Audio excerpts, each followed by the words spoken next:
अस्सलाम वालेकुम जी। नमस्कार, सत श्री अकाल एंड गुड इवनिंग।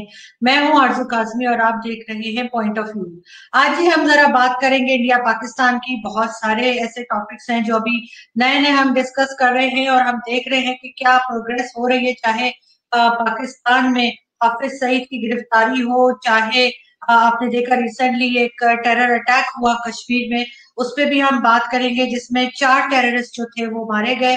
तो इसी तरह के और थोड़े टॉपिक है हमारे साथ, और हमारे साथ जो मेहमान है आज इंडिया से, उन्हें आप सब जानते हैं, किसी तारुफ के मोहताज नहीं है वो, और सबके बहुत फेवरेट हैं। यहाँ तक कि पाकिस्तान वालों के भी अक्सर उनके पुतले भी जलाए जाते हैं, बड़ा कुछ किया जाता है। आप समझ गए होंगे। हमारे साथ है मेजर गौरव आर्या। बहुत शुक्रिया sir, thank you so much कि आपने ज्वाइन किया। Thank you.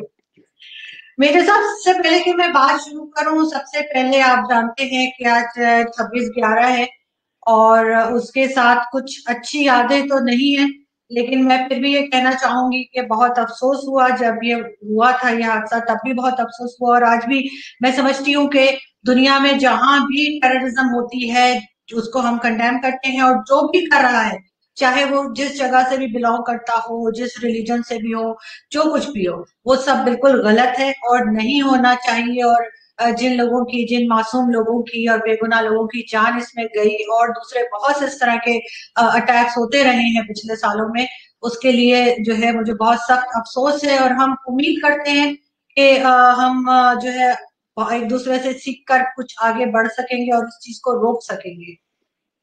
जी, शुक्रिया बहुत बहुत, थैंक यू। एक चीज और इसी में मैं ये कहना चाहूंगी कि अभी पाकिस्तान ने रिसेंटली हाफिज सईद साहब को अरेस्ट किया और उसके बाद सजा भी सुना दी है। आपको लग रहा है कि कुछ बेहतरी की तरफ चल पड़े हैं, या ये एक बस एफएटीएफ के लिए आपको कोई ड्रामा लग रहा है? पहली बात तो आरजू साहब नहीं है, वो तो ही is a criminal, he is a terrorist, he should be hmm. Killed. तो सॉरी सॉरी सॉरी, मैं वापस लेती हूँ अपने वर्ड्स। कोई बात नहीं, कोई बात नहीं वो। बट ये देखिए, मैं दो चीजें बताता हूँ आपको कि पहली बात तो मुझे इनको जो जेल में डाला गया है ना, वो 26/11 के केस में नहीं डाला गया है। इनको जो जेल में डाला है वो डाला है पाकिस्तानी कोर्ट्स ने मनी लॉन्ड्रिंग के लिए, financial terrorism in the sense की सपोर्ट करने के लिए, ये सब टेररिज्म को फाइनेंशियली सपोर्ट करने के लिए। अब ये भी देखने की बात है, और जो जजमेंट है वो मैंने तो पढ़ी नहीं पूरी, थोड़े जो एक्सेप्ट मीडिया में आए थे मैंने वही देखे। तो ये बड़ी उड़ी उड़ी सी बात करी है, और मुझे लगता है कि इसकी जो टाइमिंग है वो थोड़ी सी सस्पेक्ट है। टाइमिंग इसलिए आरजू जी सस्पेक्ट है क्योंकि पाकिस्तान पूरी उम्मीद से था कि इस बार एफएटीएफ की ग्रे लिस्ट से पाकिस्तान निकल जाएगा, और बिल्कुल सब कुछ ठीक ठाक हो जाएगा। वो सब हुआ नहीं। तो ये पाकिस्तान को झटका लगा। मैं पाकिस्तानी मीडिया बहुत क्लोजली फॉलो करता हूँ, और लगभग सभी एंकर कह रहे थे कि बस अब तो हो गया, अब तो हो गया। कोई ये नहीं कह रहा था कि कितने पॉइंट्स हैं, हमने कितने पॉइंट्स में से कितने अपने टारगेट्स मीट करे, कितने हमसे चूक गए, इसलिए हम लोग रह गए। पहले तो, उसके पहले तो जब एफएटीएफ की मीटिंग बैठी थी, उसके पहले सब लोग ये कह रहे थे कि साहब चीन हमारे साथ है, और तुर्की हमारे साथ है, और ईरान हमारे साथ है, और मलेशिया हमारे साथ है। ये सब बातें हो रही थी।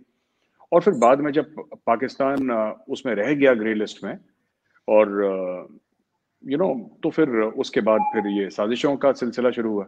खैर, एक तो ये चीज है। दूसरी चीज ये है कि अगर हाफिज सईद को टेरर फाइनेंसिंग के लिए 10 साल की सजा मिली है, तो फिर ये भी पब्लिक होना चाहिए जजमेंट में कि किससे पैसा लिया हाफिज सईद ने, और किसको पैसा दिया हाफिज सईद ने, और वो टेररिज्म जो थी किसने दिया, किसने वो टेररिज्म किसको बोल रहे हैं। क्योंकि हाफिज सईद तो ये नहीं कहता कि मैं पाकिस्तान के अंदर कुछ करता हूँ, ये तो हाफिज सईद नहीं कहता। हाफिज सईद तो खुला ये कहता है कि मैं इंडिया के अंदर करता हूँ। वो खुद मतलब ये बात मैं नहीं कह रहा, ये हाफिज सईद ने जो लश्कर तैयबा बनाई थी, और जो जमातुल दावा है या फलायत इंसानियत फाउंडेशन है, जो कि एक एनजीओ का जामा पहन के उसके नीचे ये सब टेररिस्ट एक्टिविटीज और दहशतगर्दी या आतंकवाद करती है। तो अगर पाकिस्तानी ये कहते हैं, पाकिस्तानी कोर्ट से कहती हैं आरजू जी की उसको हमने डाला है जेल में फॉर टेररिस्ट फाइनेंसिंग, तो उसने कौन सा टेरर फाइनेंस करा, उसको फाइनेंस कहां से मिला, और उसने किसको पैसे दिए, और जो टेररिज्म थी हाफिज सईद ने कहां पे करी, कम से कम ये तो क्लियर हो उसने कहां पे करी। क्योंकि हाफिज सईद खुद कहता है कि पाकिस्तान के अंदर मैंने कुछ भी नहीं करा, मैंने जो भी करा है बाहर। कहां पे करी उसने? ईरान में करी, यूरोप में करी, इंडिया में करी, कहां पे करी? कुछ पता तो लगे। एक चीज मेजर साहब, यहाँ पे मैं थोड़ा सा कहना चाहूंगी कि इन ये जो हाफिज सईद या इस तरह के लोग होते हैं, इनको एक मजहब के नाम पे बहुत ज्यादा डोनेशन मिलता है, आप सोच नहीं सकते जो लोग यहाँ पे देते हैं। हर तरह के जो बड़े बड़े, ये नहीं कि आम लोग तो देते ही हैं जिसकी जो हैसियत होती है, लेकिन जो बड़े बड़े इंडस्ट्रियलिस्ट हैं वो भी इन्हें बहुत पैसे देते हैं, सालाना इनको करोड़ों के उसमें मिलते हैं। सिर्फ ये हाफिज सईद की बात नहीं है, इस तरह के जितने भी ये रिलीजियस सो कॉल्ड स्कॉलर्स या ये मुल्ला या ये जिहाद के नाम पे, कश्मीर के नाम पे, मजहब के नाम पे ये बहुत पैसा इकट्ठा करते हैं। और इससे बड़ा बिजनेस कोई नहीं है पाकिस्तान में कि अगर आप किसी से ये कह देंगे कि हम जिहाद कर रहे हैं तो ये पैसा इनको यहाँ से भी मिलता है। लेकिन अब उसमें ये नहीं पता कि लोग हो सकता है अच्छी नीयत से देते हों लेकिन ये उसका मिसयूज करते हैं। तो उस चीज को भी मेरे ख्याल है थोड़ा सा देखना पड़ेगा। और एक चीज और है कि इंडिया के खिलाफ भी जो है एक DGISPR ने प्रेस कॉन्फ्रेंस की थी रिसेंटली, आपने देखा होगा। उसमें शाह महमूद कुरैशी साहब भी थे, बहुत से एलिगेशंस लगाए हैं उन्होंने, और अब बल्कि अब तो वो यूनाइटेड नेशन में भी लेके शायद जा चुके हैं या जा रहे, मेरे ख्याल है पहुंच गए। किस तरह देखते हैं आप इस चीज को? दो चीजें हैं। पहली बात तो आपने देखा ना कि जिहाद का कोई अच्छा पहलू नहीं होता। मैं आपके पहले कमेंट्स का आंसर दे दूं, उसका बुरा ही पहलू है, उसका कोई अच्छा। ये आप कह सकते हैं कि जिहाद नफ्सियात से होती है और ये सब, ये लंबी चौड़ी बातें हैं। असली बात जो दुनिया समझती है जिहाद का मतलब, देखिए किसी पाक किताब में क्या लिखा है वो तो, अगर किसी नॉन मुस्लिम में कुरान शरीफ में क्या लिखा है वो नहीं पढ़ी तो उसने नहीं पढ़ी, ठीक है। आप उसको ब्लेम नहीं कर सकते क्योंकि वो उसकी पाक किताब नहीं है। लेकिन वो जो है वो ये देखता है कि जो रेडिकल इस्लामिस्ट ऑर्गेनाइजेशन है वो जमीन पे क्या करते हैं। मुझे इससे, as a Hindu, I am a Hindu, अब मुझे इससे क्या लेना देना कि कहां पे, किस पन्ने में, किस सफे में, किस चैप्टर में, किस वर्स में क्या लिखा है।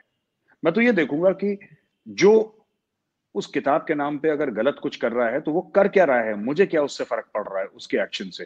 तो एक तो हाफिज सईद को वो देखना चाहिए, हाफिज सईद या कोई भी ये आपके जैश मोहम्मद का है ये मौलाना मसूद अजहर, और भी हैं सैयद सलाउद्दीन है। दूसरी चीज मैं ये कहना चाहता हूँ आरजू जी की ये जो पूरी बात है ना कि उसको लोग डोनेशन देते हैं, जरूर देते होंगे, मैं मना नहीं कर रहा, आम लोग डोनेशन देते होंगे। मैंने भी वीडियोस देखे हैं कि वो मसाजिदों के बाहर वो बॉक्स, डोनेशन बॉक्स है, लोग पैसा दे रहे हैं और ये बोला है कि 10 रुपए दो तो 10 रुपए की एक गोली आएगी जिससे काफिर, ये बहुत पहले की बात है, 15-20 साल पहले ऐसा होता था। अब तो गोलियां भी महंगी हो गई हैं, तो अब इतना लोग पैसे देते हैं, सब कुछ देते हैं। बट मेरा सवाल सिर्फ ये है कि चलिए मैं कहता हूं कि आम पाकिस्तानी ने मजहब के नाम पे हाफिज सईद को डोनेशन दिया, पर जो लोग ये कहते हैं कि हाफिज सईद ने पैसा लेके दहशतगर्दी करी है, वो कहां करी, कहां करी। कुछ पैसा लेना अपने आप में जुर्म नहीं है, पर उस पैसे की जो उसने दहशतगर्दी, और पाकिस्तानी आवाम को एक मिनट के लिए आप कोने में रख दीजिए, ठीक है, आप कह रही हैं वो बेगुनाह है, मैं मान लेते हूँ वो बेगुनाह है, हम उस पर बहस ही नहीं कर रहे।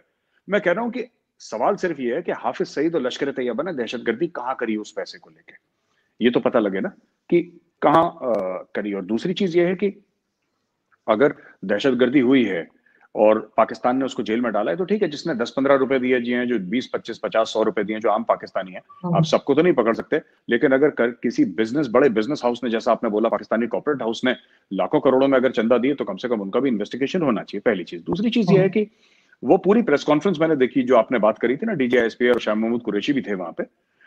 मैंने वो पूरी आरजू जी वो कॉन्फ्रेंस देखी और मुझे उस कॉन्फ्रेंस में कुछ समझ में नहीं आया। उन्होंने बोला कि इंडिया में कुछ 60 टेररिस्ट कैंप्स हैं, इंडिया में दहशतगर्दी आतंकवादी कैंप्स हैं 60।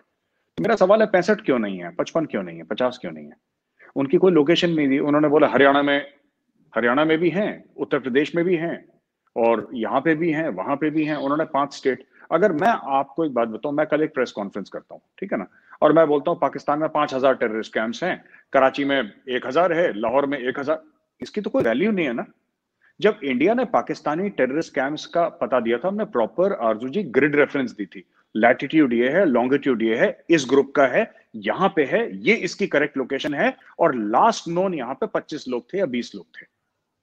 जब आप इंफॉर्मेशन देते हैं ना, तो मैं आपको ये बोलूं कि आरजू जी, ये तो यही बात हो गई ना कि अगर मैं थोड़ा हंसी मजाक के उसमें बोलूं कि मैं बोलूं कि आरजू जी आप हमारे घर पे आइएगा, दावत है, ठीक है, किस तारीख को दावत है मैंने आपको नहीं बताया, मेरा घर कहां पे मैंने आपको नहीं बताया, आप घर परिवार के साथ आ सकती हैं कि आपको अकेले आना है दावत पे, मैंने आपको कुछ नहीं बताया, मैंने उड़ी उड़ी बात आपको कर दी, राइट। वो पूरी चीज ऐसी है, और कोई भी उसमें दो तीन और भी चीजें हैं जो मैं पहले भी एक वीडियो में बता चुका हूं आरजू जी की, जैसे आईएसआई है, आईएसआई एक फौजियों की ऑर्गेनाइजेशन है। इंटर सर्विसेज कहते हैं उसको, इंटर सर्विसेज है नहीं, है तो बेसिकली आर्मी की, क्योंकि डीजी उसके, बहरहाल हमेशा डीजी आईएसआई तो हर समय एक पाकिस्तानी आर्मी के जर्नल रहे हैं। नेवी और एयरफोर्स का तो मैंने कोई देखा नहीं कि नेवी का कोई एडमिरल हो या एयरफोर्स का कोई बहुत सीनियर कोई रैंक का ऑफिसर हो, ये तो मैंने कभी देखा नहीं। मैंने तो पिछले 5 7 10 जो भी आपके हुए हैं, मुझे नहीं पता शुरू से क्या हिस्ट्री है, लेकिन मैंने तो आर्मी देखी है। एक तो ये चीज है। दूसरी चीज ये है कि पाकिस्तान जब भी उन्होंने नाम लिया है, जनरल ये कोई कर्नल राजेश है जो अफगानिस्तान में टीटीपी और इन सबको मिला रहा है और ये कर रहा है, सो कॉल्ड उन्होंने कुछ इल्जाम लगाए। आरजू जी, मेरा सवाल सिर्फ ये है ना कि आपको जो इंडियन एजेंसीज हैं वो सारी सिविलियन हैं, छोड़ के मिलिट्री इंटेलिजेंस। उन्होंने रॉ की बात करी, रॉ एक सिविलियन एजेंसी है। अब हमारे यहाँ जो पावर है इंडिया में वो फौज के पास नहीं है। तो जब भी पाकिस्तानी ये सब लोग एजेंसी झूठ भी बोले ना, तो थोड़ा सा रिसर्च कर लें कि आपने बोला कि कर्नल, एक एक कर्नल है, आप ये समझ लीजिए उसके पास इतनी अथॉरिटी है कि तहरीक तालिबान पाकिस्तान और 5 10 अलग पाकिस्तानी एजेंसीज को वो एक साथ मिला के उनका कंसोर्शियम बना रहा है, जैसे कि कोई मल्टीनेशनल कंपनी होगी। एक कर्नल, अभी तो मेरे कोस्टमेट भी ब्रिगेडियर बन गए। मैं इतना बुढ़ा हो चलो, मेरे कोस्टमेट ब्रिगेडियर बन गए, तो अभी क्या कर्नल को ये पता नहीं। और इट्स अ सिविलियन एजेंसी। आपने बोला वो जनरल वो कर रहा है, ये जनरल वो कर रहा है, नहीं है ऐसा। इंडिया में ऐसा नहीं है। मैं आपको बताता हूं, मैं ये नहीं कह रहा कि अफगानिस्तान में इंडिया कुछ इन्वेस्टमेंट नहीं कर रही है, इंडिया के कुछ वो नहीं होंगे, लेकिन ये जो हर चीज में फौजियों का नाम लेना ना इंडिया का, कि एक फौजी है, ये है, ऐसा है, वैसा है, तो रिसर्च एंड एनालिसिस विंग में फौजी हैं ही नहीं। It's a civilian agency, right? Intelligence bureau, it's a civilian agency. इनके हेड आईपीएस ऑफिसर्स हैं। IPS is Indian police service. ये पुलिस की एजेंसीज हैं, ये हमारी जो एक्सटर्नल है और इंटरनल भी है इंटेलिजेंस ब्यूरो। हाँ, मिलिट्री इंटेलिजेंस में ऑब्वियसली, क्योंकि इट्स कॉल्ड मिलिट्री इंटेलिजेंस, उसके ऑब्वियसली उसमें मिलिट्री वाले होंगे, लेकिन एमआई का रोल बिल्कुल अलग है। तो मैं तो इस डॉजियर को सीरियसली इसलिए भी नहीं लेता अर्जू जी, क्योंकि मुझे ये बात समझ में नहीं आती कि उन्होंने कैसे करा है, क्योंकि प्रूफ उन्होंने कहीं नहीं दी। उन्होंने इल्जाम बड़े लगाए हैं और पाकिस्तानी मीडिया ने भी वो इल्जाम खूब स्वॉलो कर लिए, बट उसमें डिटेल नहीं है। अगर आप इसको कहीं इंटरनेशनल कोर्ट ऑफ जस्टिस में लेकर आएंगे ना, वो पहले दिन जो 2 साल की नौकरी वाला भी वकील होगा ना, 2 साल की नौकरी जिसकी होगी, वो उठा के बाहर फेंक देगा। वो बोलेगा बॉस इसमें डिटेल्स है ही नहीं कुछ, लेकिन वो इसमें लेकर एक भी गए डिटेल हैं। नहीं है। बिल्कुल उनका हक है। ले, बिल्कुल आरजू जी, वो लेकर गए हैं, मुझे इसका इल्म है और मैं चाहता हूं वो लेकर जाएं। वो सिर्फ यूएन में लेकर ना जाएं, वो लेकर हर एक, जो मैं तो कह रहा हूं, मैंने पहले भी आपके शो में कहा था कि पाकिस्तान, इस्लामाबाद में जितने भी आपके एम्बेसीज हैं, सबका एक बहुत बड़ा फंक्शन करें। ग्लोबल मीडिया को, अल जजीरा को, बीबीसी को, सीएनएन को, सबको बुलाएं और सबके सामने डॉजियर उनको देना। आप सिर्फ यूएन तक क्यों महदूद हैं? आप सिर्फ क्यों कह रहे हैं कि सिर्फ यूएन को देने हैं? इस्लामाबाद में तो करीब 150 कंट्रीज के एम्बेसीज होंगे मेरे हिसाब से। अब सबको बुलाएं ना, आप सबको बुलाएं और सबको दें कि ये देखिए, ये भारत का ये किरदार है, भारत की ये करतूतें हैं, आप सबके सामने एक्सपोज करें इंडिया। मैं तो कह रहा हूं, मैं पहले भी 10 बार ये नहीं करेंगे, मैं बता रहा हूं आपको, ये नहीं करेंगे, क्योंकि इनको भी पता है झूठ बोल रहे हैं, राइट? आपने वो प्रेस कॉन्फ्रेंस देखी अर्जु जी? बिल्कुल आपने देखिए देखी ना? जी, जी। आप उसमें ये बताइए कि इन्होंने कुछ डिटेल्स क्यों नहीं दी? जैसे हमने जब 26/11 जब हमने 26/11 की डिटेल्स दी थी आरजू जी, हमने रिकॉर्डिंग दिखाई थी, हमने परवेज मुशर्रफ की आवाज सुनाई थी, आपका जनरल अजीज था कोई, if I remember the name, हमने उनकी आवाज सुनाई थी और हमने बोला था कि ये जो आवाज है ये पाकिस्तान के आर्मी चीफ की है, पाकिस्तान के प्रेसिडेंट की, आप इनकी भी, आई थिंक उस समय वो चाइना में थे, कहीं थे, और हमने ये भी बोला था कि आप दुनिया की किसी भी लेबोरेटरी से चेक करवा लीजिए कि परवेज मुशर्रफ की आवाज है कि नहीं। हमने विद प्रूफ दिया था, बट इन्होंने कुछ नहीं दिया। इन्होंने सिर्फ बोला कि हरियाणा में भी हैं, यहाँ पे, ये तो थैंक गॉड इन्होंने तमिलनाडु और केरला का नाम नहीं लिया, कह सकते थे। प्रूफ चाहिए लेकिन ना अब आपको। हो सकता है आगे फिर उसके ऊपर मजीद डिटेल्स दें, जब यूनाइटेड नेशन में गए हैं तो ऐसे ये इनकम्प्लीट चीजें लेकर तो नहीं जा सकते। इतनी अकल तो इनमें होनी चाहिए कि ये इस तरह से जब तक प्रूफ कंप्लीट ना हो ये ना जाए। लेकिन ये गए हैं तो इसका मतलब है कुछ ना कुछ है इनके पास। लेकिन साथ ही एक अभी रिसेंटली एक टेरर अटैक हुआ था मेजर साहब, आपकी बात के साथ ही मैं उसको भी जोड़ दूं। उसमें भी कहा गया कि जी मेडिसिन निकली है जो कराची की बनी हुई थी इस तरह का।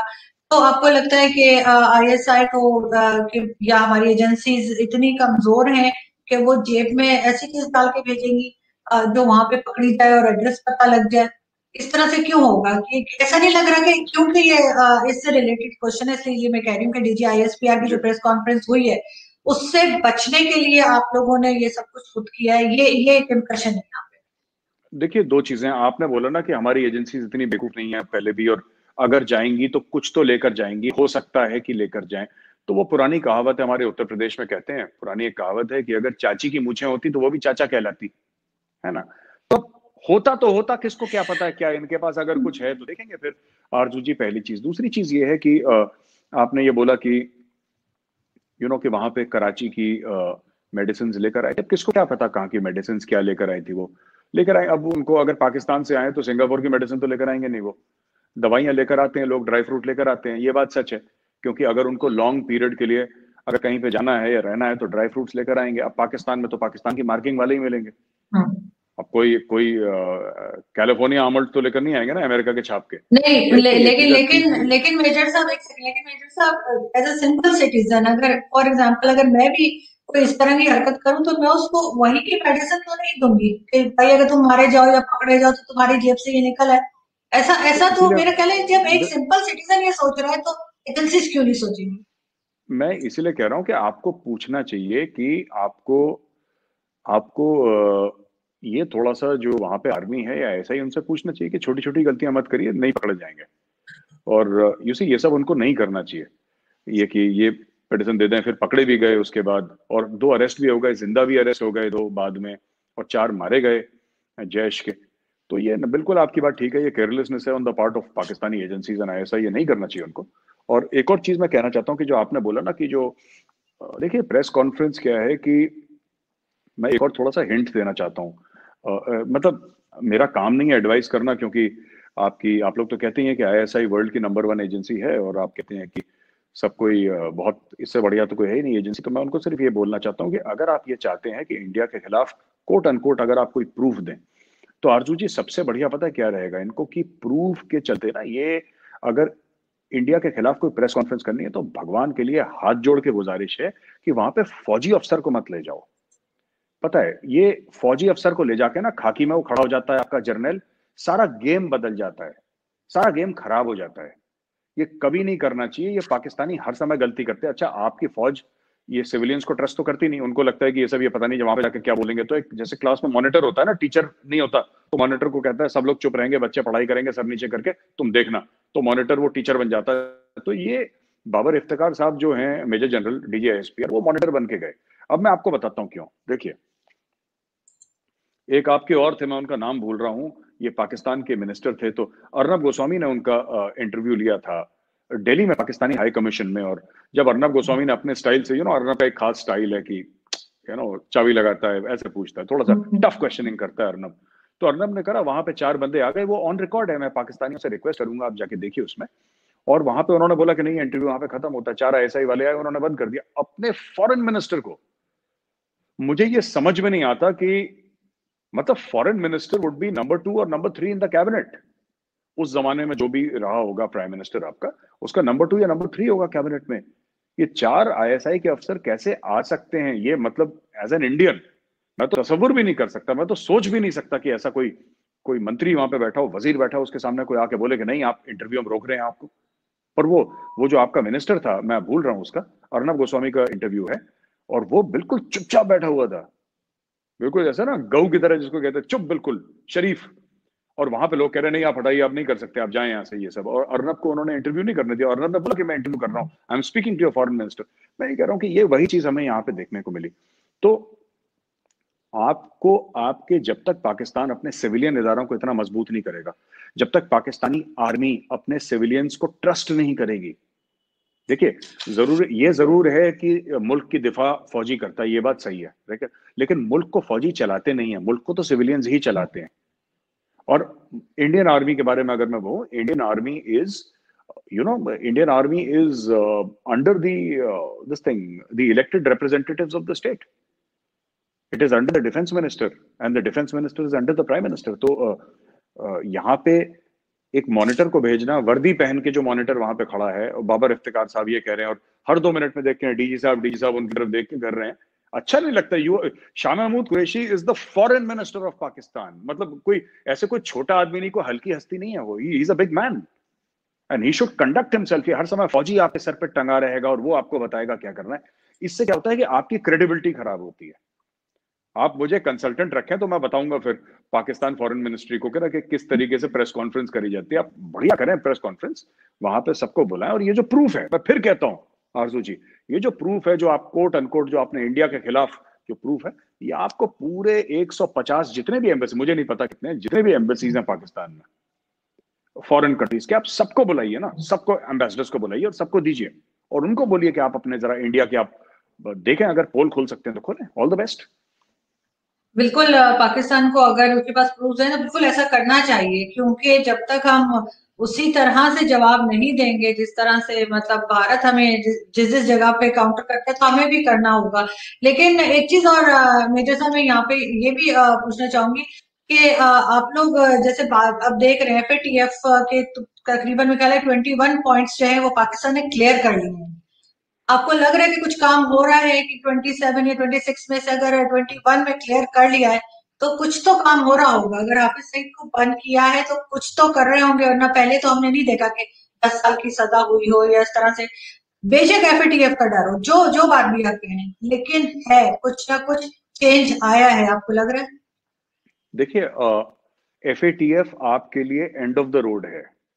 अगर FATF से पाकिस्तान अगर व्हाइट लिस्ट तो नहीं कहना चाहिए, white list is the wrong term to use, but मैं समझाने के लिए कह देता हूं, अगर ग्रे लिस्ट से पाकिस्तान अगर आरजू जी व्हाइट में आ जाता है तो पाकिस्तान के लिए एक बहुत बड़ा मकाम है। अगर वो पाकिस्तान ब्लैक लिस्ट में आ जाता है तो इंडिया को लगेगा कि इंडिया के लिए एक विक्ट्री है। लेकिन मैं ये कहना चाहता हूं कि इंडिया की कहानी यहाँ पे खत्म नहीं होती, क्योंकि पाकिस्तान अगर सो कॉल्ड व्हाइट लिस्ट में भी आ जाता है तो क्या जो पाकिस्तानी दहशतगर्दी करते हैं इंडिया में वो बंद हो जाएगी? नहीं होगी ना, वो तो करता रहेगा पाकिस्तान। दूसरी चीज, पाकिस्तान जो कर रहा है करे, हमें उससे कोई प्रॉब्लम नहीं है। भारत में दहशतगर्दी ना कराए, हमें भारत से, हम अमेरिका जैसे नहीं है कि आपने सूडान में क्या करा या आपने यहाँ पे क्या करा, वहां पे क्या करा। आपको आपको जो जहां करना है, भारत के बाहर आपको जो करना है आप करिए, आपकी खुशी है। We are nobody to tell you anything. वो दुनिया देख रही है, दुनिया देखेगी। भारत को कोई इंटरेस्ट नहीं है ग्लोबल पुलिसमैन बनने का, लेकिन भारत के अंदर हो रहा है तो भारत कहीं ना कहीं तो भारत बोलेगा इस चीज को। अगर भारत को ये लग रहा है, देखिए सबसे पहले पाकिस्तानियों को ये लगा और आम आदमी को भी लगा, मीडिया को भी लगा कि साहब ये हमारे खिलाफ साजिश है, क्योंकि पाकिस्तान में साजिश वाला चूरन बहुत बिकता है। 2 मिनट में आप बोलिए साजिश है तो साजिश साजिश साजिश, सब लोग फिर इट्स इजी ना। फिर एक बार आपने कह दी साजिश है तो फिर आपको लोगों को जो हकायक है वो समझाने की जरूरत नहीं पड़ती। फिर तो साजिश है ना, हिंदू की साजिश है, यहूदी की साजिश है, तो है, फिर आपको फिर समझाने की जरूरत नहीं पड़ती, पहली चीज। दूसरी चीज ये है कि जैसा मैंने पहले बताया था अर्जु जी कि ये बोला गया कि सब इसमें ये होगा नहीं क्योंकि चीन हमारे साथ है और ये हमारे साथ है। ये जो पाकिस्तान पॉइंट्स पे तरक्की नहीं कर पाया, इतने सारे पॉइंट्स अचीव नहीं कर पाया पाकिस्तान, और जो 21 पॉइंट्स आप कह रही हैं पाकिस्तान ने अचीव करे हैं, वो तो सर्टिफिकेट FATF ने दिया होगा, वो तो इंडिया ने नहीं दिया या अमेरिका ने, वो तो FATF ने दिया। तो इसका मतलब ऑब्वियसली 21 पैरामीटर्स पे पाकिस्तान ने कुछ ना कुछ काम करा होगा। लेकिन पाकिस्तान ज्यादा पैरामीटर्स पे काम क्यों नहीं कर पाता? क्योंकि हर समय पाकिस्तान को ये लगा कि हम कुछ करें ना करें, चीन तो बचा ही लेगा, तुर्की तो बचा ही लेगा, ईरान तो बचा ही लेगा। देखिए, पाकिस्तानियों को एक बात समझने की जरूरत है, धीरे धीरे, बहुत स्लोली, और ये सब पैरामीटर्स मैं रीड कर देता हूं क्योंकि मेरा तो फुल टाइम काम यही है। चाइना धीरे धीरे, आपको एज अ पाकिस्तानी पता नहीं ऐसा लग रहा है कि नहीं लग रहा, बट मुझे यकीन है कि चाइना धीरे धीरे कदम पीछे ले रहा है। देखिए, चाइना कोई पाकिस्तान का दोस्त नहीं है, मैं आपको क्लियर बता दूं। चाइना कोई पाकिस्तान का दोस्त नहीं है, और इंटरनेशनल रिलेशंस में कोई किसी का दोस्त नहीं होता। ये सब डिप्लोमेट्स एक दूसरे से झूठ बोलते हैं कि वो हमारा बड़ा अच्छा दोस्त है। बड़ा अच्छा दोस्त क्या है? ये कोई गांव की यारियां थोड़ा है, पिंड की यारियां चल रही हैं कि मैं तेरे लिए जान दे दूंगा, तू मेरे लिए जान दे देगा, तू भाई है मेरा। It does not work like that. देखिए, आपने FATF की बात करी आरती जी, मैं 2 मिनट लेके समझाऊंगा। अगर एक मुल्क, अगर आप इकोनॉमिकली स्ट्रांग होंगे, अगर आपकी डिप्लोमेसी स्ट्रांग होगी, दुनिया आपके सामने सर झुकाएगी। देखिए, आपने तो ये बोल दिया कि चाइना हमारा भाई है, आपने ये बोल दिया कि चाइना हमारी मदद करेगा, चाइना हमें पैसे देगा, चाइना हमें डिप्लोमेटिक सपोर्ट देगा। लेकिन हमें ये चीज देखनी है कि आपको एज अ पाकिस्तानी आपको ये चीज देखनी है ठीक है। मैं, यानी कि मेरा मतलब है, हमें मतलब कि आप और जो पाकिस्तानी उनको एक चीज देखनी है कि पाकिस्तान चाइना को क्या दे रहा है। आप चाइना के किस काम आ रहे हैं, आप तुर्की के किस काम आ रहे हैं, आप ईरान के किस काम आ रहे हैं, आप मलेशिया के किस काम आ रहे हैं, जो आपके अभी नए भाई बने, ये नए नए सगे भाई बने। तो मैं ये कहना चाहता हूं कि आपको पाकिस्तानियों को ये तो क्लियर है कि हमें मलेशिया से क्या चाहिए, हमें तुर्की से क्या चाहिए, हमें ईरान से क्या चाहिए, हमें चीन से क्या चाहिए। चाहिए इसमें आप लोग बिल्कुल क्लियर है, आपके मन में एक रुपए का शक नहीं है। लेकिन आपको देना क्या है, आपको ये भी पता होना चाहिए। क्योंकि ये सब रिश्ते लेन देन के होते हैं, ये रिश्ते ऐसे नहीं होते आरजू जी कि कि आपने बस लेना ही लेना है, चीन से लेना ही लेना है, एक तरफा है। चीन इतने बिलियन डॉलर देगा, चीन ये करेगा, चीन हमारा बड़ा भाई है, चीन ये भाई है, वो छोटा भाई है, ऐसे sweeter than honey. Nawaz Sharif sahab भी कहते थे sweeter than honey, higher than this thing, फलाना ढिमका, पता नहीं क्या क्या डायलॉग उन्होंने हमारे नवाज शरीफ ने। सच बात तो ये है ना कि ये म्यूचुअल इंटरेस्ट पे होती हैं। पाकिस्तानियों को हर समय एक चीज अपने आप से ये पूछनी होगी कि हमने दूसरे मुल्कों को क्या दिया। आप फॉर एग्जांपल चाइना, आप चाइना को क्या दे रहे हैं? जमीन दे रहे हैं चाइना, ना, जिस जमीन पे सी पैक जिस जगह बन रहा है, उस जगह तो पाकिस्तान की है, चाइना की नहीं है। बिल्कुल बिल्कुल। लेकिन क्या ये भी बात सच है कि आपके कई स्ट्रेटेजिक एसेट्स जो कि लैंड के हैं वो चाइना को गिरवी हो चुके हैं? क्या ये भी बात सच है कि आपने बड़े हाई रेट पे आपने पैसे लिए? देखिए, ये जो जमीन आप कह रहे हैं ना, हमने जमीन दी है, आपने बिल्कुल सही बात बोली आरजू जी। आपने जमीन दे नहीं दी है उनको, आप दे चुके हैं उनको। अब आपको अगर ये लगता है कि चाइना वहां से उठ के चला जाएगा कल, वो जमीन पे, देखिए मैं बार बार ये कहता हूं और मैंने कई बार ये बात बोली है, जो एक खुद मुख्तारी होती है ना मुल्क की, वो सिर्फ जोग्राफिक नहीं होती, इलाकाई खुद मुख्तारी नहीं होती, वो इकोनॉमिक खुद मुख्तारी भी होती है। जब आप कहते हैं कि मैं अपने खर्चे खुद उठा सकता हूं, मुझे किसी के सामने हाथ फैलाने की, आपने जमीन दी चाइना को, वही चीज आप श्रीलंका वाली चीज यहां पे कर रहे हैं। श्रीलंका ने भी जमीन दी थी। अब हनुमान टोटा पोर्ट जो है वो चाइना का हो गया 99 साल के लिए, राइट? एक और एयरपोर्ट है, चाइना ने बोला तुम्हें एयरपोर्ट चाहिए, एयरपोर्ट चाहिए, एयरपोर्ट चाहिए। श्रीलंका ने बोला हाँ। चाइना ने ऐसी जगह एयरपोर्ट बनाया जहां पे मैडम 2014 के बाद, 2014 के बाद सिर्फ एक फ्लाइट लैंड करी है उस एयरपोर्ट पे, और बड़ा शानदार चाइना ने, बिल्कुल जैसे बनाते हैं ना मॉडर्न एयरपोर्ट में, कांच ही कांच लगाए, जंगल के बीच में एयरपोर्ट बना दिया। अब श्रीलंका पैसे तो दे नहीं पाया क्योंकि फ्लाइट तो वहां पे लैंड नहीं कर रही थी, एक ही फ्लाइट लैंड करी, एक सिंगल फ्लाइट लैंड करी, उसके बाद बंद हो गया। 2014 2015 का वाकया है। अब क्या हुआ, अब चाइना ने श्रीलंका से वो एयरपोर्ट भी ले लिया। अफ्रीका में भी ये कर रहा है, आपके साथ कर चुका है, ये आपके साथ ये कर चुका है। आपका आई थिंक कराची या इस्लामाबाद का एयरपोर्ट गिरवी जा चुका है। आपकी कई सारी मोटरवेज हैं जो चाइना ले चुका है। तो आप देखिए, चाइना को चाहिए क्या? चाइना को जमीन चाहिए, राइट? चाइना को एक्सपेंशन करना है सी पैक में। लोग कहते हैं कि साहब आपको जलन होती है इंडिया को, सी पैक इतना कोई बड़ा नहीं है, 50-60 बिलियन डॉलर इंडिया जैसे मुल्क के लिए।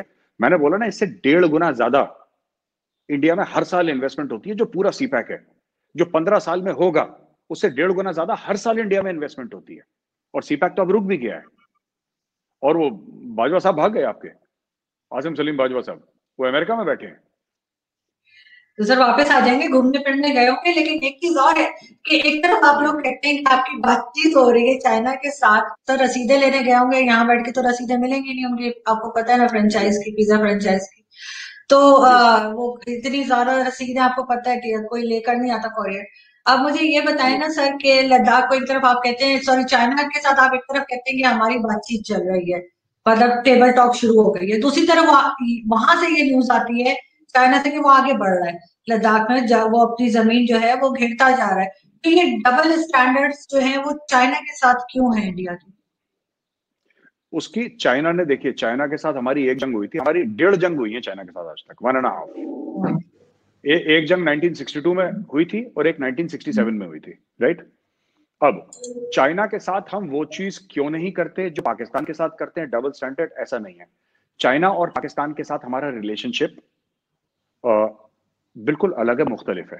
पहली चीज, भारत में ये फीलिंग है कि हम पाकिस्तान के बिना रह सकते हैं, हमें पाकिस्तान की जरूरत नहीं है। अगर आप एक 1000 फुट की दीवार बना दें इंडिया और पाकिस्तान के बीच में, तो पाकिस्तान से हवा भी ना चले हमारी तरफ, हमें कोई दिक्कत नहीं है, हमें कोई फर्क नहीं पड़ता।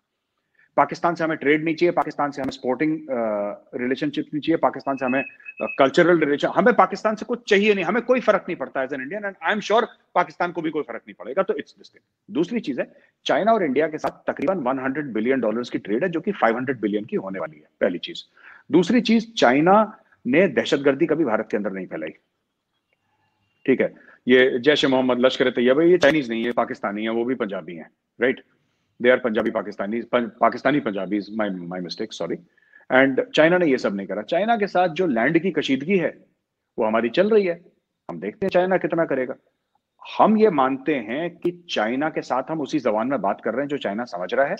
हमारी डिप्लोमेसी बहुत बढ़िया काम कर रही है, फौज बहुत अच्छा काम कर रही है, सरकार बहुत अच्छा काम कर रही है, और हमें पता है कि हम इसको सॉल्व कर लेंगे चाइना के साथ। चाइना को एक बार हम हल्का सा टाइट कर देंगे, चाइना को भी पता लग जाएगा। देखिए, चाइना की सिर्फ एक बात सुनिए, चाइना की प्रॉब्लम सिर्फ भारत के साथ नहीं है। चाइना की प्रॉब्लम 22 मुल्कों के साथ है, जमीन की 22 मुल्कों के साथ, और चाइना का बॉर्डर सिर्फ और सिर्फ 14 मुल्कों के साथ है। तो एक ऐसा मुल्क, मतलब चाइना की ऐसी लोगों के साथ बॉर्डर की प्रॉब्लम है, लैंड की प्रॉब्लम है, जो 2 मुल्क छोड़ के तीसरा मुल्क है ना, उसके साथ भी है। अब ये समझ में आता है कि इंडिया और पाकिस्तान का बॉर्डर मिलता है और हम में कशीदगी है जमीन को लेकर, ये मुझे बात समझ में आती है। चाइना कहती है जी व्लादिवोस्टॉक जो रशिया में है वो हमारा है।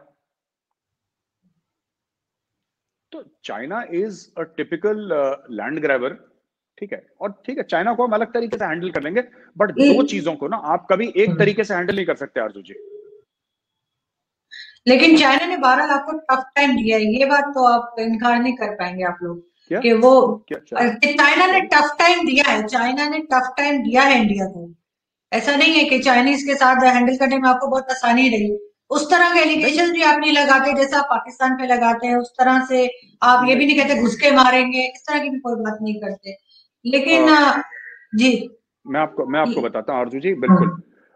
देखिए, चीन ने अभी तक कुछ ऐसा काम नहीं करा जिसमें हम कहें घुस के मारेंगे। जो घुस के मारेंगे वर्ड था ना, वो इसलिए बोला था क्योंकि पाकिस्तान इंडिया में टेररिज्म कर रहा है। चाइना ने कोई बॉम्ब ब्लास्ट नहीं करे।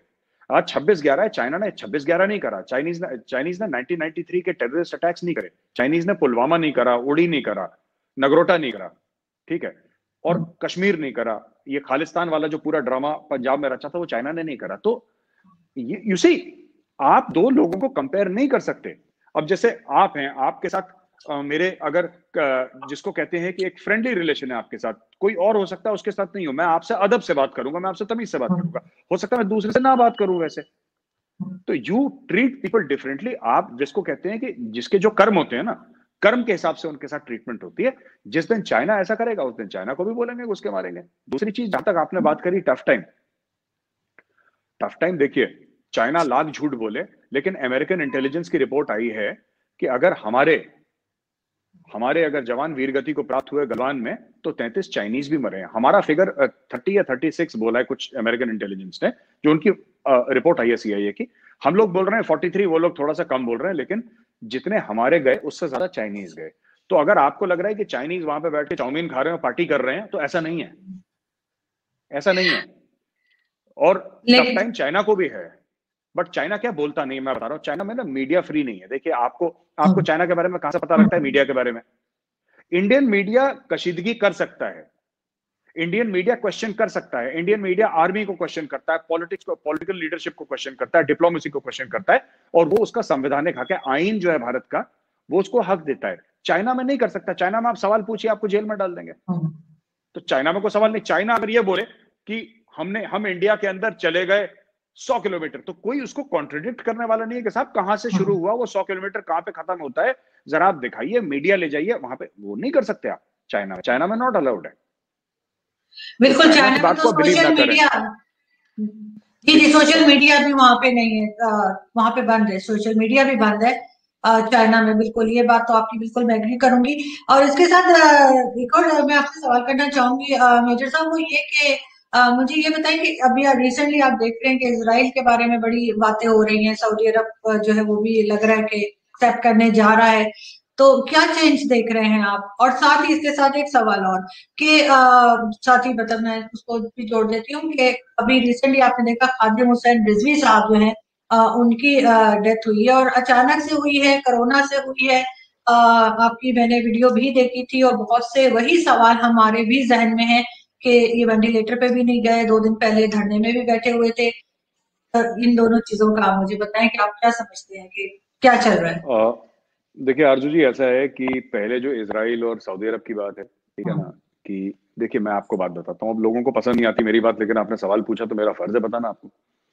आरजू जी, ऐसा है कि सऊदी अरब वालों का पता लग गया है कि अब सऊदी में देखिए तेल के भाव गिर रहे हैं दुनिया भर में, और जो प्रिंस मोहम्मद बिन सलमान है उसने भी जो सऊदी में ओपन कल्चर करा है, विमेन कैन ड्राइव, बिना महरम के बाहर जाना, टूरिज्म, ये उसको पता है और ये एक प्रैक्टिकल स्टेप है। और मैं सल्यूट करता हूं प्रिंस मोहम्मद बिन सलमान को कि जो उन्होंने एक्शन लिया है बिल्कुल ठीक करा है उन्होंने।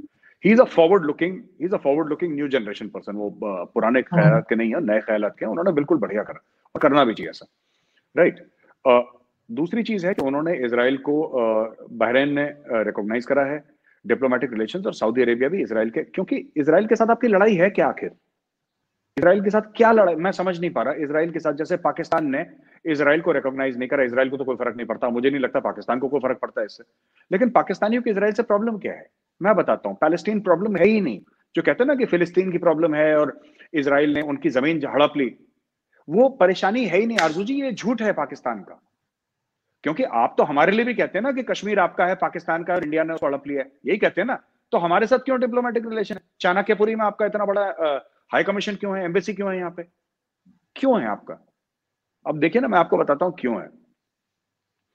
ये जो पूरी जो नफरत है इजराइल के लिए, ये मजहबी नफरत है। इसका पैलेस्टीन से कोई लेना देना नहीं है, इसका कोई लेना देना नहीं है। क्या पाकिस्तानियों की, आप एक बात बताइए आजू जी, पाकिस्तान ने क्या इजराइल के साथ कोई जंग लड़ी? आज तक नहीं लड़ी। इजराइल के साथ कोई उसके बिजनेस में कोई उसकी मतलब कोई दुश्मनी हुई? ट्रेड में नहीं हुई। आपका बिजनेस है ही नहीं उसके साथ, आपका इजराइल से कोई लेना देना ही नहीं है। और आप लोगों ने इजराइल को रिकॉग्नाइज नहीं करा और इजराइल के खिलाफ यहूदियों को मार देंगे, ये कर देंगे, वो कर देंगे, आप दुनिया भर की बात करते हैं। और इंडिया के साथ आपकी 4 जंगें हुई हैं, फिर आपका यहाँ पे फलता फूलता एम्बेसी है चाणक्यपुरी में।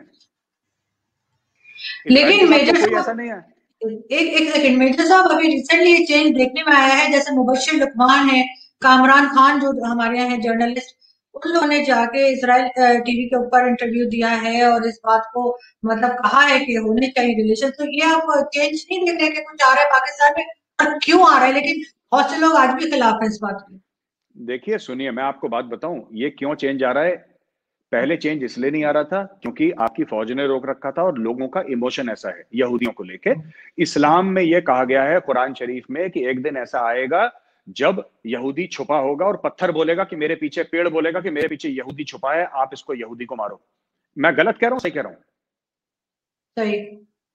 हाँ, तो ये जो आपकी लड़ाई है वो धार्मिक है, वो मजहबी है। इसका इजराइल से और पाकिस्तान से कोई लेना देना। मुसलमान और यहूदी दुश्मन हैं, ये आरजू जी, ये है बात। ये इसीलिए आप लोगों ने उसको रिकॉग्नाइज नहीं करा। अब क्या हो रहा है कि ये मुबशिर लकमान की बात कर रहे हैं, कामरान खान की बात कर रहे हैं, ये दोनों बहुत सीनियर सहाफी हैं, राइट।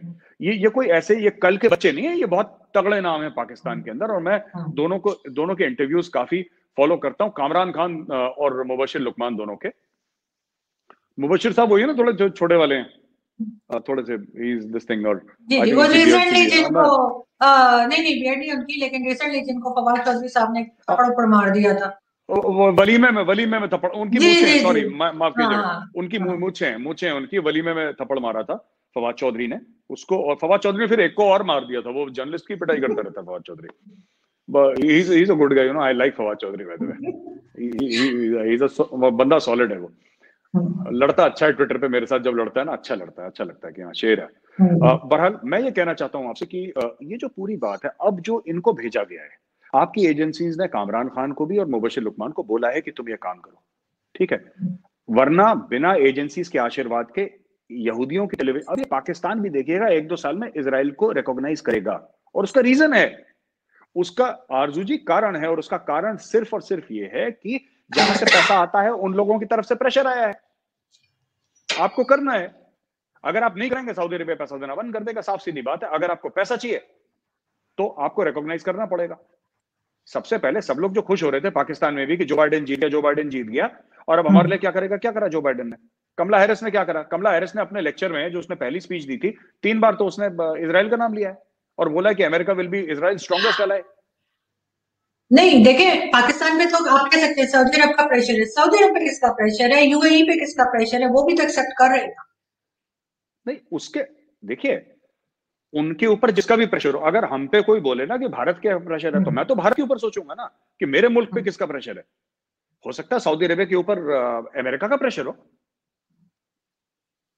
देखिए सुनिए, शेर जो है ना वो लोमड़ी को खाता है, लोमड़ी नेवले को खाती है, नेवला सांप को खाता है। ये दुनिया का दस्तूर है। ये इसमें कोई बुरा मानने वाली बात नहीं है। सऊदी अरेबिया की पूरी सिक्योरिटी कौन देखता है? अमेरिका देखता है, राइट? अमेरिका देखता है सऊदी अरेबिया की सिक्योरिटी। ये बात सच है। अमेरिका सबसे बड़ा बायर है सऊदी ऑयल का। अमेरिका डिक्टेट करता है। ये जो पूरा ओआईसी है ना, ये प्रेशर कुकर की सीटी है मैम। आपको मैं बताऊं, organisation of Islamic cooperation pressure cooker की सीटी के ज्यादा ना उछलें, ओआईसी बना दो, बीच में सीटी बजती रहेगी, कुकर नहीं फटेगा। क्या कर लेकिन लिया ये ओआईसी अच्छा ने? हो अच्छा रहा है आप ना। एक बात बताइए।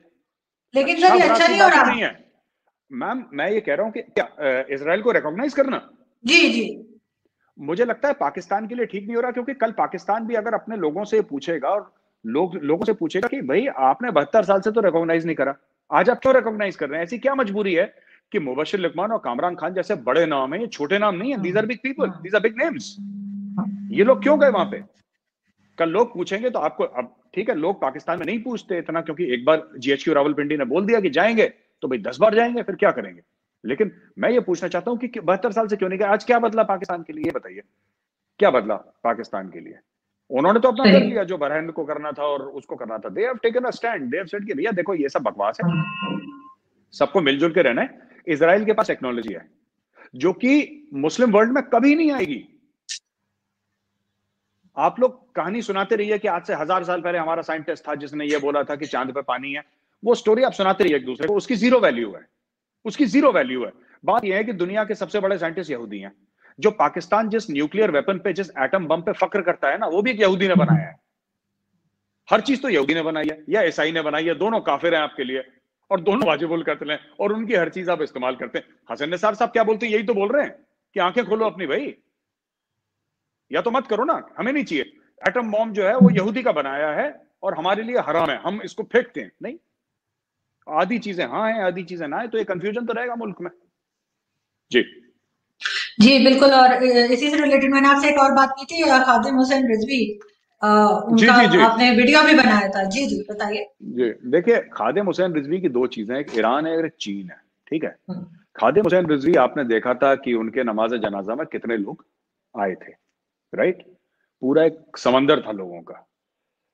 इन लोगों ने खादिम हुसैन रिजवी को, अब थ्योरीज आ रही है कि आर्सेनिक पॉइजनिंग तो नहीं हुई उसकी। तो आरजू जी ऐसा है कि ये जो पूरी बात है ना कि आर्सेनिक पॉइजनिंग की और ये सब बातें, ये बात आनी है। 24 घंटे में किसको हुआ है कोरोना जो कि 24 घंटे में मर गया? उसका रिजल्ट 24 घंटे में आता है भाई। आप एक दिन करिए, अगले दिन कोरोना का टेस्ट का रिजल्ट आता है। क्या इसलिए नहीं क्योंकि टाइम उतना लगता है, इसलिए भीड़ रहती है ना टेस्ट करवाने में। कहीं पर भी, यूएस में भी 24 घंटे लगते हैं, हर जगह 24 घंटे लगते हैं। आई एम श्योर पाकिस्तान के पास कोई ऐसी टेक्नोलॉजी नहीं है जिसमें वो 2 मिनट में दे दे। वेंटिलेटर पे आदमी 1 से लेकर 4 दिन 5 दिन जिंदा रहता है। खादिम हुसैन रिजवी को एक दिन वो कुर्सी पे बैठ के मुआयदा कर रहा था, ठीक है? जो फैजाबाद के मार्च का था ना, आई थिंक फैजाबाद का ही जलसा था। एक दिन मुआयदा जी कर जी। रहा था, अगले दिन निपट गया वो। कैसे? कैसे? उसको हटा दिया गया है, खादिम हुसैन रिजवी को मार दिया गया है। और ये बात निकलेगी आज नहीं तो कल, नहीं तो 10 साल के बाद पाकिस्तान में बात निकलेगी, खादिम हुसैन रिजवी को मार दिया। किसने मारा? आपको बेहतर पता है मुझसे। लेकिन यहाँ तो ये भी कहा जा रहा है कि वो कुछ दिनों से बीमार चल रहे थे, उनकी फैमिली ने ये स्टेटमेंट दिया। देखिए फैमिली ने तो जो भी स्टेटमेंट दिया है, अगर बीमार चल रहे थे तो जलसा कैसे कर रहे थे वो? अगर बीमार चल रहे थे तो वो बैठ के कुर्सी में मुस्कुरा के मुआहदा साइन कैसे कर रहे थे? और उन्होंने करा ना, उनकी फोटोग्राफ्स हैं। फैमिली को तो आप देखिए ना, वही आप लोग कहते हैं इकबालिया बयान, किसी ने बोल दिया, किसी ने कबूल कर लिया, इसकी जीरो वैल्यू है, इसकी सिफर वैल्यू है। मैंने तो कई बार ये बोला है। लोग कहते हैं कुलभूषण जाधव का इकबालिया बयान है। साहब इकबालिया बयान की जीरो वैल्यू है। कोई भी कोर्ट दुनिया में, मैं पाकिस्तानी कोर्ट की बात नहीं कर रहा, पाकिस्तानी कोर्ट के अलावा दुनिया में जितने भी और मुल्क हैं, अगर 200 के आसपास मुल्क हैं, तो उसमें किसी की भी कोर्ट में इकबालिया बयान की जीरो वैल्यू है। क्योंकि आप किसी को भी, आपने बोला कि ठीक है, खादिम हुसैन रिजवी के घर परिवार वालों को आपने बोला, खानदान वालों को, कि देखो वो तो चला गया, ठीक है, तुम भी चले जाओगे, तुम्हारे बेटे को मार देंगे अगर तुमने नहीं बोला। वो डर के मारे बोल देगा, फिर आप बोलेंगे उसके बेटे ने बोला था। प्रूफ क्या है? सबूत क्या है? सबूत देना पड़ेगा ना। हर चीज सबूत से चलती है, दुनिया सबूत से चलती है भाई। वही सबूत की बात कर रहा हूं जो ये लेकर अभी यूनाइटेड नेशंस गए हैं ना कि इंडिया मुलव्विस है इस काम में उस काम में। सबूत कहां है? Training camp. आपने बोला 60 है इंडिया के अंदर, आपने बोला कि कर्नल राजेश अफगानिस्तान में जो कर रहा है। कौन है कर्नल राजेश? उसकी शक्ल कैसी है? जब हमने 26/11 का प्रूफ दिया था, मैं फिर बोल रहा हूं, हमने रिकॉर्डिंग्स दी थी और मैं बोला था कि आप पता लगाएं, खुद पता लगाएं साहब, कि हम सही बोल रहे हैं, झूठ बोल रहे हैं, आप खुद पता लगाओ। यहां पे पाकिस्तान ने बोला 60 इधर है, 20 इधर है, बस कहानी खत्म, प्रेस कॉन्फ्रेंस ओवर। बिल्कुल ठीक। यहाँ पे बस लास्ट क्वेश्चन मैं आपसे करूंगी मेजर साहब को, ये कि अभी रिसेंटली इमरान खान साहब ने इंटरव्यू दिया, आजकल डिफरेंट चैनल्स को इंटरव्यूज जैसे दे रहे हैं। एक जगह उन्होंने कहा कि भारत की ये कोशिश है कि पाकिस्तान आर्मी को पब्लिक के सामने खराब किया जाए, उसकी वजह से जब वो डैमेज करेंगे पाकिस्तान आर्मी को तो पाकिस्तान अपने आप ही डैमेज हो जाएगा या उसको अपने आप ही नुकसान हो जाएगा। आप किस तरह देखते हैं इस चीज को? देखिए आरजू जी, मैं आपको बात बताता हूं कि इमरान खान ने बोला कि भारत ये कोशिश कर रहा है पाकिस्तानी आर्मी को डैमेज करें। मैं 4-5 एग्जांपल देता हूं। आयूब खान जब इख्तिदार में आया था तो इंडिया की वजह से आया था। जब याया खान का मार्शल लॉ लगा था, इंडिया की वजह से लगा था।